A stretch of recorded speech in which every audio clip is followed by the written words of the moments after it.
Good morning all, and look, delighted to be here. Lots of familiar faces and lots of faces I have to catch up with over the course of today. But first, I just want to thank Teresa and the team for organising today's conference and bringing us all together. And as Teresa said, I think conversation and dialogue is important. And Tara, who will keep us all on point. I have about 10 minutes, so I'm just going to pick up on some key messages, I suppose, across the course of the presentation. Today's conference theme is Digital for Care, Transforming Healthcare with Data Standards. And this is an expansive area. When we look around the room, you're all experts in your own right. You all understand this more than I will.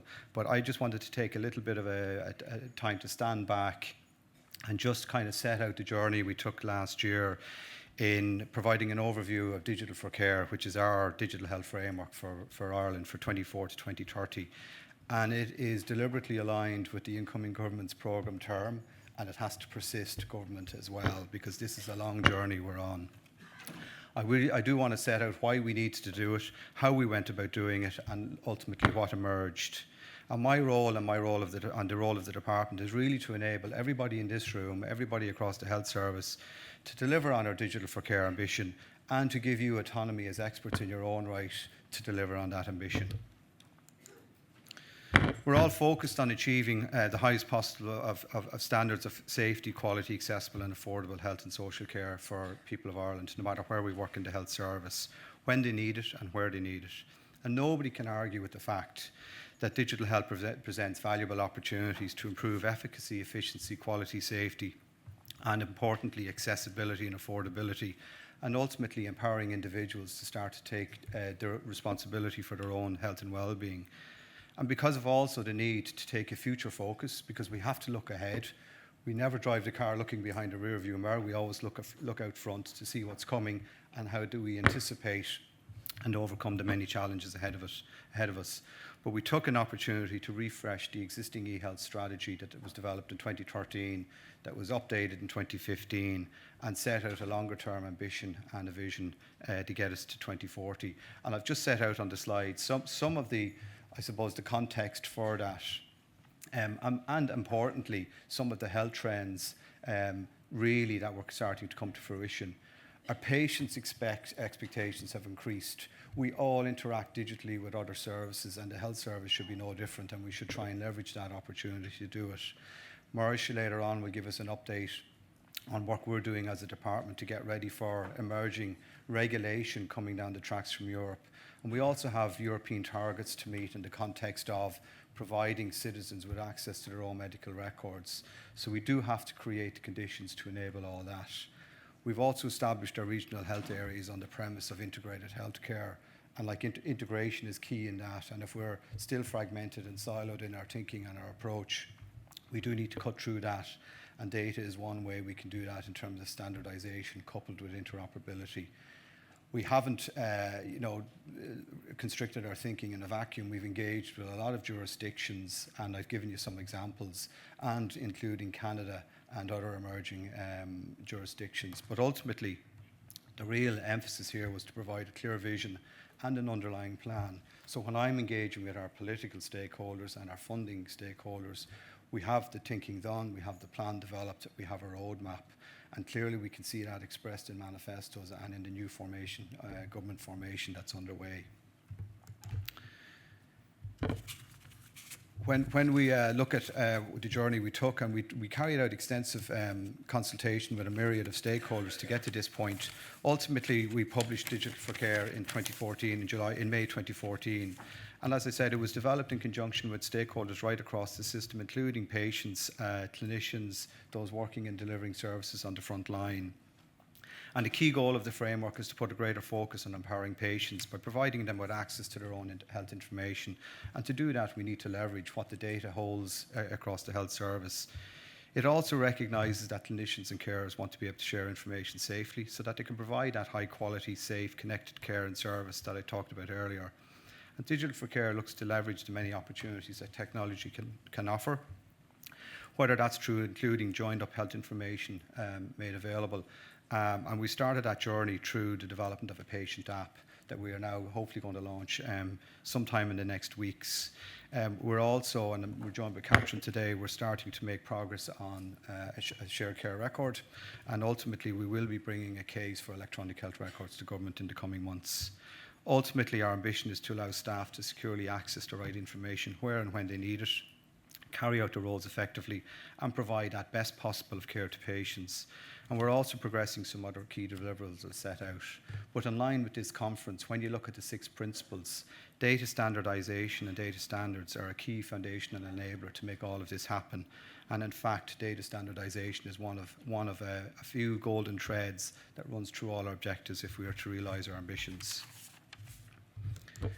In making the case for data standardisation, it is clear the arguments for making that case around data standards and standardisation are very clear, and I've just set out some of them. There are a myriad of good arguments in how we would make that case in a wider setting, but ultimately top of the list is really about enhancing patient care, whether that's looking at accurate diagnosis or timely access and freeing up time to spend more time with the patient and to provide more efficient and quicker clinical decision making. Improving interoperability, whether that's around seamless data exchange and reducing fragmentation. Historically, we are a system that's built on compartmentalisation and fragmentation, and the job now is to start investing and to connect the system. The app is a good example of that, where we don't have a connected system and we're trying to force that interoperability, that standardisation and that connection to drive change and reform and to drive a change in mindset across the system. And lastly, enhancing research and innovation. We have lots of data in the system. We are data rich, but we're insight poor, and we really have to leverage that information and that data. And it is at our fingertips, and it's about how we can get to that. Even in the context of clinical trials, and Maurice is focused on how can we enhance our capability around clinical trials and developing more clinical trial capability in the country at the moment. At the heart of all of that is data and being able to access and share that data. Of course, look, there is challenge and there are benefits in achieving how we deal with this agenda. We have lots of data inconsistencies across our system because of fragmentation and just history, I guess. And that's what we're trying to address. So how do we overcome that, whether it be through unified coding systems? And I'm not going to start reaming off standards such as SNOMED or GS1. You are all the experts in the room, but ultimately we do have to look at how can we standardize the way we capture information and how we share it, whether that's bringing overcoming challenges around reducing errors and misrepresentation in patient records, quality assurance. And I saw this firsthand when we were on the journey of releasing digital COVID certs in the context of the pandemic. Data quality was so key to that, and we spent a significant effort trying to resolve data quality issues and iron out data quality, data cleanliness issues, just to be able to provide a simple cert of proof of vaccination to the citizen.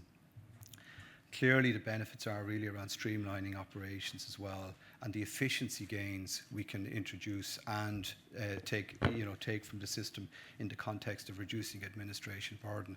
How many times do each of you interact with the health service? And it's always from first principles. This is who I am. This is what my needs are. How can you help? And every time you interact with different parts of the system, you're continuously telling that story. And we've got to get better at that. There are lots of I would say opportunity to realise cost saving and cost opportunity for reinvestment and reallocation within the wider health service, and you will be amazed once you start looking at how the system performs and delivers, where we can achieve those savings and efficiencies. And lastly, as I said, regulatory compliance, and more of it is coming down the tracks at us, and we have to be ready for that. In the context of EU targets, I would rather reinvest money in the health service than hand it over to the EU in the context of fines for late transposition of regulation or non-compliance with regulation. And that is reasonable to assume. And lastly, we do need to be able to maintain the trust and confidence that we've built in delivering health services to those that we deliver for, and being able to, I suppose, convince those that receive health service that we are managing their data in a secure and meeting data privacy standards is essential.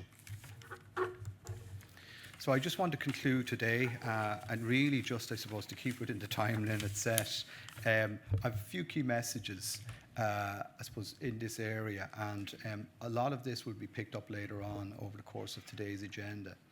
But we have now in place, I think for the first time, clear government approval of the policy direction, and that was given in May 24 under Digital for Care.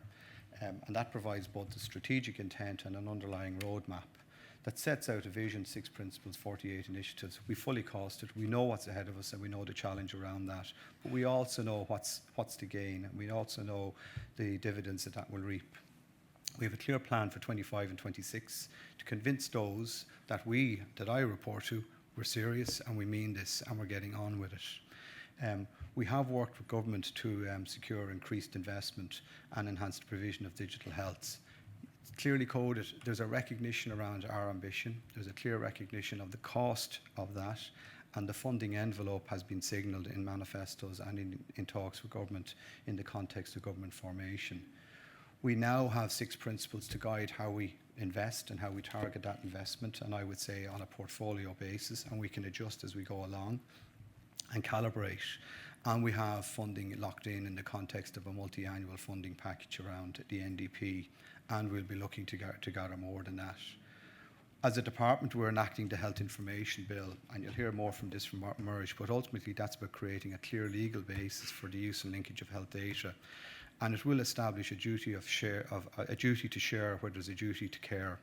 And the Health Information Bill will set out all the categories of information that we want to include in a patient summary or a shared care record. As I said, the European Commission will shortly introduce a new law in early 25 called the European Health Data Space Regulation. And that really creates an enabling legislative framework to get on with this agenda around how we use, how we leverage, and how we provide data to our citizens. We do need a clear focus, and I'm ignoring the red card, sorry. We do need a clear focus on data governance structures and standards. And we are now working with Damien and the team to give that autonomy within the service, to bring a concentration around the data agenda. And so look, just to close, what I really would ask today for you over the course of the conversation and the dialogue, whatever role you have within the health service and delivering health services for the Irish people, I'm calling on you now to champion the implementation of data standards within your own role, within your own area, because we know these are foundational and we know they're transformative. And lastly, we do want that collaboration across all disciplines. There are lots of disciplines in this room, and we do need to bring everybody together, whether you're in IT, whether you're in clinical, whether you're frontline facing, whether you're in services.